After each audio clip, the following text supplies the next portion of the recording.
כולנו השבוע ראינו את עוצמת ההשפעה כאשר אלפי אנשים בבת אחת מסתכלים על ביפרים, והתוצאה ההרסנית שקורית במקרה הזה על שונאי ישראל.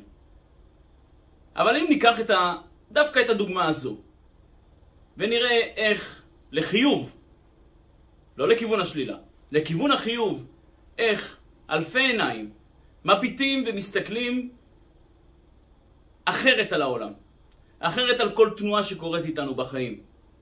מה שנקרא לראות את הטוב, לראות את הצד השני של המטבע, אולי אפילו לחפש את הטוב, גם כשקצת קשה. איך נוכל לראות אחרת באופן הזה כל כך יפה את העולם?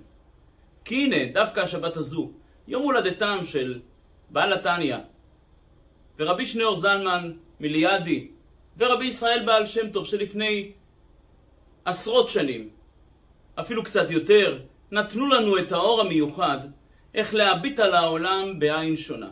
לראות בכל ירידה גם עלייה.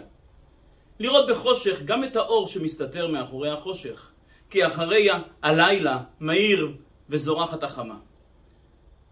איך מכל אתגר או מכל כיסוי מסתתרת ישועה והצלה. להביט על העולם בעיניים אחרות, בעיניים מהירות. ואם זה בתוצאה שלילית יכול לגרום נזק, בהסתכלות חיובית נוכל לראות את האור הגדול, את האור הנפלא שיש בכל אחד ואחד מאיתנו. איך אמר רבי אלימלך?